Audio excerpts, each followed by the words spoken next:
Hello YouTube viewers, welcome to my show Computer Wednesday. In today's episode we're going to discuss about Lenovo's folding PC. So let's dive right into it. Now first thing you have to understand what's happening here. Where basically Lenovo in its yoga lineup or being inspired from that, it's basically like, okay, I'm going to make a folding PC. Basically PC part is being provided by Lenovo but with a folding display. Now display as of now only few manufacturer can even touch it, and Samsung is granddaddy in this. So at this point in time LG steps up to the plate and it's like, okay, I'm gonna provide the folding display. Now LG display division is betting a lot on this, because if this works out it will really boost LG. To give you a context of the importance of this is, think of it in this way: if you go for AMOLED display or OLED, basically you have only one manufacturer, that is Samsung, that can provide it cheap enough. Basically, can you buy from someone else? Yes.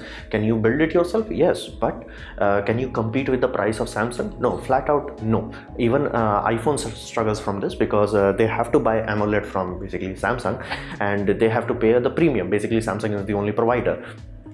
So even though Apple bought from Samsung, Apple is like, okay, we're gonna invest upwards of, I think if I'm not mistaken, $2 billion in LG, this division, LG display division, to make sure that they can act as a competitor. So this is their fruit of their label basically. So this folding PC has a lot riding on it. So directly LG display is at the forefront, and Lenovo's basically reputation. So what the heck it is? Well, it's a big gamble. It's a very big gamble. You have to understand, the more we are using our phones nowadays, the more we are forgetting PC and laptop. And if folding phones take over, you can easily see basically whole generation that does not even use PC regularly as I do. Basically you can have a scenario, because our phone is getting so good that either phone will replace our laptops or desktop, or will simply rely on cloud computing. So make sure that when you are going into that kind of scenario, they have some stake in the game. They want to create something, a bridging. Basically this is a bridge device. This is to act as a, like, before randomly going from your laptop to mobile phone, this acts as a buffer, like convenience of a tablet and power of a laptop. And it is very unique. So at this point in time there is no tangible way to describe it, because if you say it's a folding computer, people are like, okay, that's a laptop.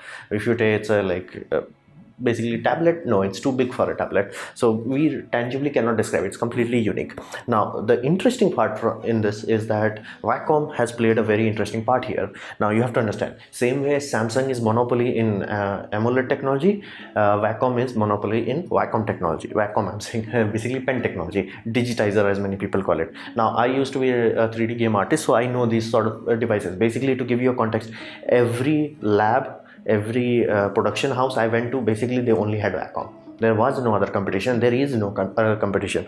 So Samsung and Wacom have a very good integration, specifically in their Note lineup. Basically Samsung Note, the pen is relying on the technology from Wacom. So Wacom is also integrating with LG now, and LG is like, okay, we're gonna give you digitizer on a folding display. That's the first of its kind. That is the unique part of it. That's why you cannot see a pen from Samsung Fold, because even though the display is good enough, they haven't figured out how to add the digitizer layer on top of it. So still, this is tangibly unique even in terms of electronics. So Wacom integration into this is a very big thing, because if this works out, if this truly works out, I can tell you like numbers of hundreds of people who would be really happy, especially working in basically art department. They would be like truly happy that they can have something that is like, compact and small, and they can fold it and draw wherever they need to. So this is a really good thing if this works out. So are there any issues involved? Undeniably so. It's a big risk. Again, there are a lot of things. First thing is display durability. Will this happen to that? Basically Samsung folded. So you have to make sure that does not happen. Now benefit what Lenovo gets because of Samsung is, Samsung made the early mistake. Now it happens. If you want to be first in the basically game, you have to pay some penalty. Penalty of them would be like, you do not know how the people will react, because Samsung phone have been destroyed now. So they know what people do. People peel off the protective cover, so they reinforced it. They make sure. Now people are complaining that things get into the basically seams of the display. They seams, I'm saying basically fold, wherever the folding mechanism is. They made sure the folding mechanism is not exposed. That is why you see the sliding cover. This is why it's there. Now the slide mechanism is here, and where it's actually folding, it's completely sealed, and they will reinforce it. They keep ensuring everyone is like, yeah, they're gonna be reinforced. And because this is not gonna go in your pocket and have like basically your mobile goes through a lot more wear wear and tear than your laptop ever will. So this also gives them the advantage, and because they are learning from the mistakes of Samsung, they have a very strong confidence that they can pull this off without destroying it themselves. Then there comes the tricky part. Windows is right now in very precarious situation, because if Android keeps progressing at the rate it is, sooner or later it will reach a point where people will simply say, hey, I don't need a laptop, I don't need a Windows basically. So to make sure the Windows does not go into obscurity, Windows integration is crucial here. They have to figure out how to integrate touchscreen properly this time.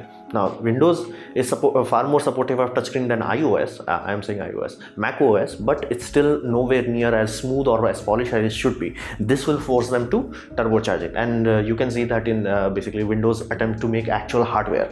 So this is very critical for Windows itself. So what we can expect in the future? Basically a compact future. You have to understand this, the folding technology, the AMOLED display, all that, we have been doing that from 2010, as early as that. That's the first prototype was shown to the public, and you go into Wikipedia and people are like even older than that, they were showing that. So idea was there, we were just not good enough at that. But at this point in time, the foundation, the technology principle, all of those patents and all that has been taken care of. Basically we are at the generation 1 of this. Technology has been done. Now we're gonna make that technology into a useful device. At this point in time, as in 2020, we will see bare minimum 3 to 4 devices that will be using folding. And if it works out, basically Samsung Fold has already folded. Let's see how Hawaii holds up, and after that Oppo will release its folding phone. After that Lenovo will release the laptop. So we'll see how it holds up, but sooner or later folding display will take over.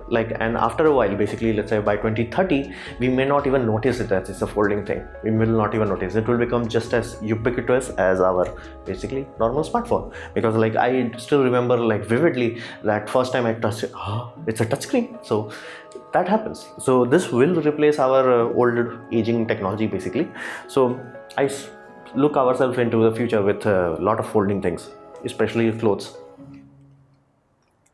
So this was my presentation on basically LG display integration with Lenovo folding PC. I hope you liked it, learned from it. In that case, please leave a like, click the ads that are shown in this video, that will directly help me. And if you didn't, don't worry about it, you can press dislike. I would urge you to press it twice to show me your extra disappointment. And you can leave a comment because I reply to all of them. Press subscribe, press the bell icon if you're free, and as always, thanks for watching.